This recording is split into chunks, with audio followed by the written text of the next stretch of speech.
नमस्कार students of class 12 के theme 10 में आज हम लोग जो चैप्टर पढ़ेंगे उसका नाम है colonialism and the country side, मतलब उपनिवेश और देहात। उपनिवेश और देहात में हम लोग फिर आगे पढ़ेंगे कि किस तरह से ऑफिशियल आर्काइव्स के थ्रू इसको एक्सप्लोर किया गया। इसका इंट्रोडक्शन हम लोग जानेंगे और फिर इसके कुछ टॉपिक्स को हम लोग यहाँ पे डिस्कस करेंगे। सबसे पहले तो ये जानना ज़रूरी है कि भारत जो है वो लगभग 200 सालों तक गुलाम रहा था और भारत में 16वीं शताब्दी में 1600 में ईस्ट इंडिया कंपनी की स्थापना हुई थी ब्रिटिशर्स के थ्रू। जब भारत आए ब्रिटिशर्स तो इन्होंने कभी ये सोच कर ये भारत नहीं आए थे कि भारत को कब्ज़ा कर लेना है या फिर कुछ ऐसी स्थितियां बनेगी कि भारत पे इनका पूरी तरह से शासन हो जाएगा। आप शायद आपको हिस्ट्री में ये पढ़ने का मौका भी मिला हो कि सिर्फ 12,000 भारत आने वाले अंग्रेज़ जो है वो उनकी संख्या सिर्फ 12,000 थी और उन्होंने भारत को जम कर लूटा खसोटा लगभग 200 सालों तक। तो ये कहीं ना कहीं हमारा जो भारत है वो लगभग 400 किंगडम्स में, एम्पायर्स में, छोटे छोटे टुकड़ों में ये बटा हुआ था। अलग अलग राजा थे, नवाब्स थे, जिनके अंडर छोटे छोटे प्रदेश जो हैं वो थे। तो आपस में इनकी बनती नहीं थी और बहुत सारे ऐसे ही रीजंस रहे जिसकी वजह से कि भारत को गुलामी झेलनी पड़ी थी। तो ये चीज़ें तो आप पढ़े होंगे इसके पहले। आज हम लोग जो चैप्टर देख रहे हैं उसमें हम लोग बात करेंगे कि 17th और 18th सेंचुरी में किस तरह से देहातों पर पूरी तरह से इसको ब्रिटिशर्स ने उपनिवेश की तरह इस्तेमाल किया। ईस्ट इंडिया कंपनी जो है उसका कितना प्रभुत्व रहा और कॉलोनाइजेशन की शुरुआत जो है वो बंगाल से क्यों मानी जाती है। तो इस चैप्टर में हम लोग पढ़ेंगे कॉलोनाइजेशन, फिर है ब्रिटिश रूल, ज़मींदार्स, जोतदार्स, तालुकदार्स, राजमहल की पहाड़ियाँ, संथाल और पहाड़ी लोग, दक्कन दंगे के बारे में भी हम लोग पढ़ेंगे। उसके अलावा permanent settlement, revenue policies, British rule और रिच जमींदार्स, लैंडलॉर्ड्स और पुअर पीजेंट्स और उनके साथ होने वाले उनके एक्सप्लॉयटेशन और इनजस्टिस की सारी कहानी आज हम लोग धीरे धीरे इन वीडियोस के थ्रू जानने की कोशिश करेंगे। तो सबसे पहले आपको ये जानना ज़रूरी है कि कॉलोनी होती क्या है और कॉलोनिज़म जो है वो किसी देश में किस तरह से स्थापित किया जाता है। तो जब एक ताकतवर देश दूसरे देश में अपने ताकत से अपना कॉलोनी वहाँ पे बसा ले, उपनिवेश बसा ले, तो उसको कहा जाता है कॉलोनाइजेशन।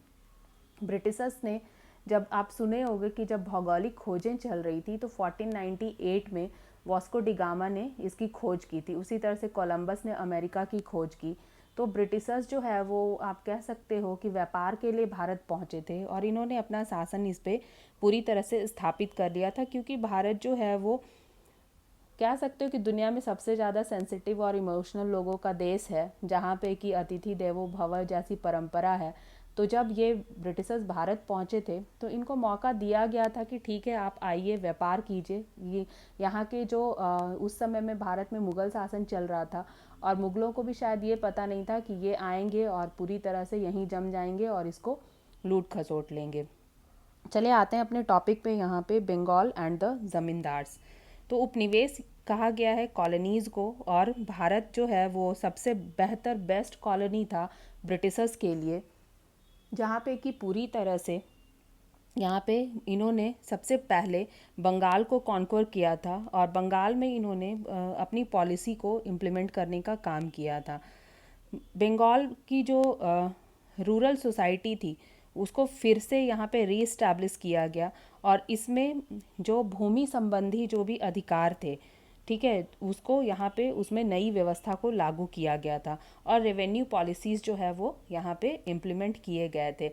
जो लैंड को पूरी तरह से यहाँ पे लैंड सिस्टम जो है उसको ब्रिटिश कंपनी के थ्रू यहाँ पे एडमिनिस्ट्रेट करने की कोशिश की गई थी और बहुत सारे न्यू पॉलिसीज़ यहाँ पे लाए गए थे और कहा ऐसा गया था कि कंपनी का मतलब हो गया ईस्ट इंडिया कंपनी, ये वेलफेयर ऑफ द पीपल के लिए काम करेगी, लोगों के वेलफेयर के लिए काम करेगी। लेकिन अगर रियल में देखा जाए तो ब्रिटिशर्स का ऐसा कोई इरादा नहीं था, उनका इंटरेस्ट था ट्रेड करना, एडमिनिस्ट्रेट करना और अपनी जेबें भरना।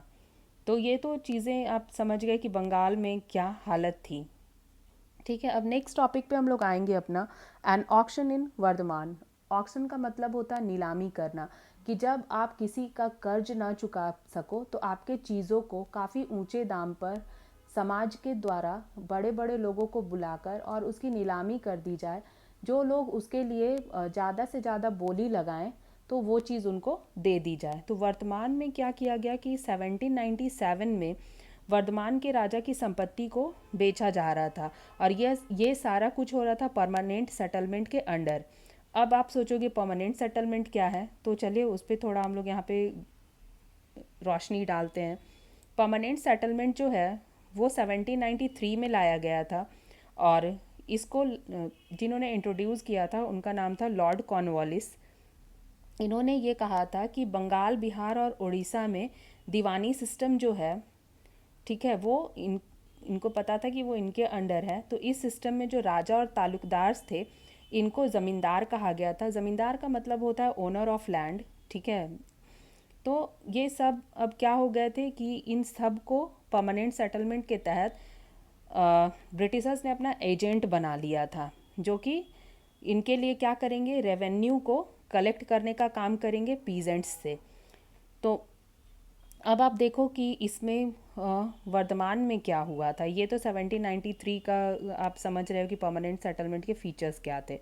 तो राजस्व जब नहीं चुका पाते थे ज़मींदार तो उनकी संपत्ति नीलाम कर दी जाती थी। नीलामी में बहुत सारे खरीदार आते थे, बहुत ऊंची ऊंची बोली लगाई जाती थी, और बाद में ये पता चला कि जो खरीदार हैं वो कौन होते थे, वो राजा के एजेंट होते थे।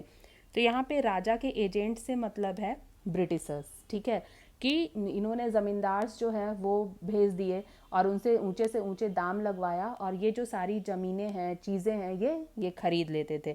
तो इस तरह से ईस्ट इंडिया कंपनी जो है वो धीरे धीरे बंगाल को आप कह सकते हो कि दीमक की तरह खाती चली जा रही थी, उसकी सारी चीज़ों पे अपना कब्जा कर रही थी।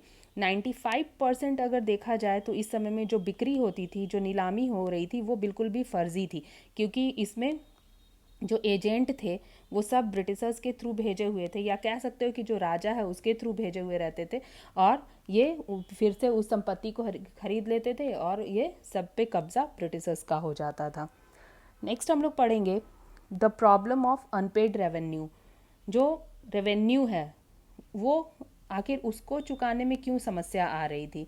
तो जो परमानेंट सेटलमेंट है जब ये लागू हुआ तो 75% जो ज़मीनें हैं, ठीक है, वो ज़मींदारों से बिल्कुल भी इस तरह से कंपनी ने किया कि वो उनके हाथ में आ गई। तो 1770 में जो रूरल इकोनॉमी है वो पूरी तरह से क्राइसिस में आ गई थी। बार बार अकाल आ रहा था, पैंडेमिक है, तो जो प्रोडक्शन है वो बहुत घटता चला जा रहा है। तो अंग्रेज़ों ने इस समय में क्या किया कि क्यों नहीं ऐसा किया जाए कि इसको परमानेंट सेटलमेंट के अंडर ले आया जाए ताकि लोगों का भला हो सके। अब आपको पता ही है ब्रिटिशर्स कितना भला सोच रहे होंगे। तो यहाँ पे ये चीज़ें की गई कि एक अमाउंट फिक्स कर दिया गया, ठीक है, स्थाई टैक्स जिसको आप कह सकते हो, कि ये लाया गया, और इसमें एग्रीकल्चरल आउटपुट चाहे जो भी हो, चाहे आपकी खेती में फसल हुई हो ना हुई हो, उससे कोई मतलब नहीं है, ठीक है, चाहे रेन आए, फ्लड आए, फेमाइन आए, उससे कोई मतलब ब्रिटिशर्स को नहीं था। इन्होंने अमाउंट फिक्स कर दिया था। उसके अलावा इन्होंने सोचा कि ठीक है कुछ ज़मींदार को क्या कर किया जाए, तो रेवेन्यू कलेक्ट करने के लिए इसमें लगा दिया जाए, और सरप्लस जो है वो ज़मींदार भी कम नहीं थे। अब ये काम करते थे अंग्रेज़ों के लिए, और मान लो पीजेंट से अगर 5 रुपया लेना है तो उसमें 2 रुपया और अपना ऐड कर दिए और 7 रुपया लिए, तो अपना भी प्रॉफिट कमाए और जो फिक्स्ड अमाउंट है वो ब्रिटिशर्स को भी पहुंचा दिए। तो दोहरी मार किस पे पड़ रही है, ऑब्वियस सी बात है किसानों पे ही पड़ रही है।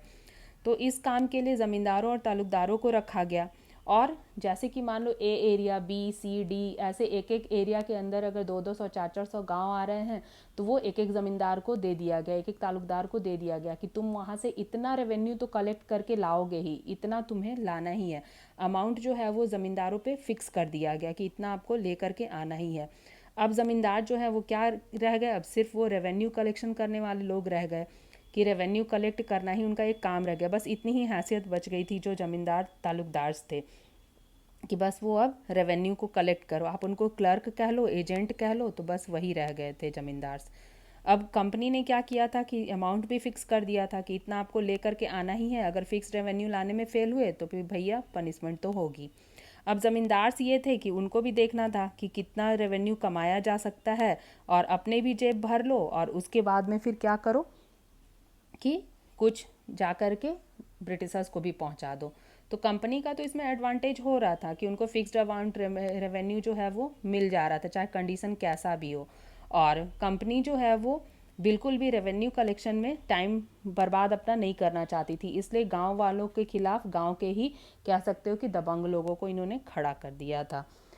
नेक्स्ट है हमारा कि वाई जमींदार डिफॉल्टेड ऑन पेमेंट्स। तो ईस्ट इंडिया कंपनी, आप जान ही रहे हो, ब्रिटिश कंपनी थी और किसी भी तरह से कोई मर्सी नहीं था इनमें।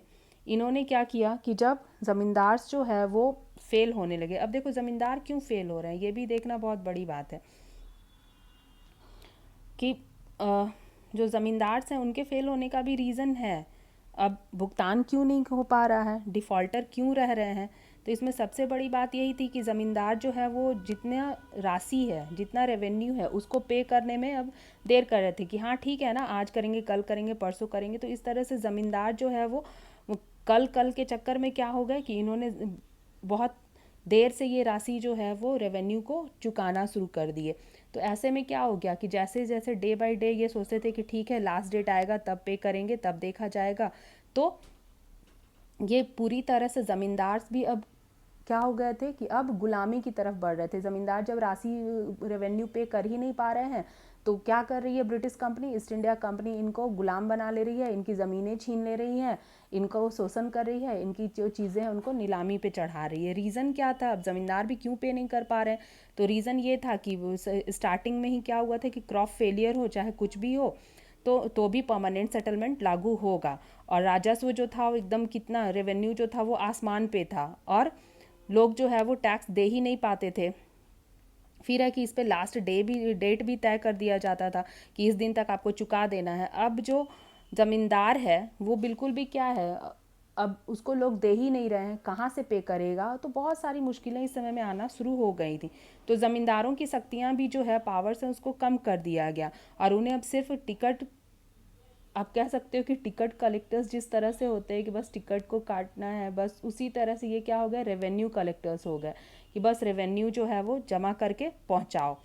तो इसके लिए फिर इनके साथ क्या किया गया, इनकी पावर्स जो है वो कम की गई। इनके पास पहले सेना होता था, उसको ख़त्म कर दिया गया। फिर है कि जो कोर्ट्स होते थे उनमें अब क्या किया गया कि अब न्यूली जो यूरोपियंस थे उनको कलेक्टर्स बना दिया गया कि वो अब देखें कि ज़मींदार जो है वो रेवेन्यू सही से ले पा रहे हैं या नहीं। फिर है कि ज़मींदारों को जो आप सुनते होंगे कि ज़मींदार जो है वो गांव का थोड़ा बहुत अगर झगड़ा लड़ाई हुआ, कुछ अगर ऐसा प्रॉब्लम हुआ तो वो सॉर्ट आउट करते थे, तो अब ये शक्ति भी ज़मींदारों से छीन ली गई थी। फिर है ज़मींदारों के अधिकार धीरे धीरे, उनके राइट्स जो है वो कम करते चले गए लोग, क्योंकि ये डिफ़ॉल्टर्स थे, पेमेंट जो है वो सही से नहीं दे पा रहे थे, चुका नहीं पा रहे थे। तो यहाँ पे आप देखोगे कि ज़मींदारों के अंदर भी गुस्सा जो है वो आना अब शुरू हो गया था। अब जब कोई पीजेंट देने में सक्षम ही नहीं है, यहाँ पे पैंडमिक आ गया है, रेनफॉल है, उसके बाद में फिर तो आपका फेमाइन है, तो फिर कहाँ से पे कर पाएंगे। तो ज़मींदार्स भी, ऑब्वियस सी चीज़ है कि रेवेन्यू टाइम पे कलेक्ट करके नहीं पहुँचा पा रहे थे, तो इनकी शक्तियों को और राइट्स को एक तो धीरे धीरे कम कर दिया गया और शक्तियाँ छीन ली गई। फिर है कि फसल ख़राब हो जाती थी, तो इस कारण भी ज़मींदार जो है वो पेमेंट नहीं समय पे पहुँचा पा रहे थे। फिर है कि रैयत जो हैं वो काफ़ी रिच थे, जो जोतदार थे, मुखिया, ये जानबूझकर भी भुगतान जो है वो रुकवा देते थे कि ठीक है, ज़मींदार अब पे कैसे करेगा, ज़्यादा एजेंट बनता है ना यूरोपियंस का, ब्रिटिशर्स का, तो जाओ हम लोग समय पे ही नहीं करवाएंगे, लोगों को, पीजेंट्स को तुम्हारे खिलाफ करके रखेंगे, तो जाओ जैसे पेमेंट कराना है करा लो।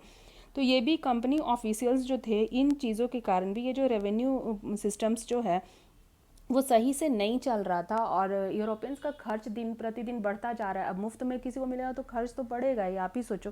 तो यहाँ पे क्या हो गया कि यूरोपियंस का बंगाल पे बहुत ज़्यादा और देहातों पे बहुत ज़्यादा प्रभाव पड़ने लगा, और इन्होंने पीजेंट्स को बहुत ज़्यादा एक्सप्लॉइट करना यहाँ पे शुरू कर दिया था। मुझे उम्मीद है आपको ये टॉपिक्स आज समझ में आए होंगे। इसके बाद के चैप्टर्स में हम लोग फिर धीरे धीरे और रेवेन्यू पॉलिसीज़ के बारे में और जितने टॉपिक्स हैं हमारे, जोतदार, राजमहल की पहाड़ियाँ एट्सेट्रा, उसको हम लोग यहाँ पे डिस्कस करेंगे। थैंक्स फॉर वॉचिंग, पढ़ते रहिए, और कोई भी आपको अगर लगता है कि पॉइंट समझ में नहीं आया हो तो आप मुझसे कमेंट बॉक्स में पूछ सकते हैं। नमस्ते।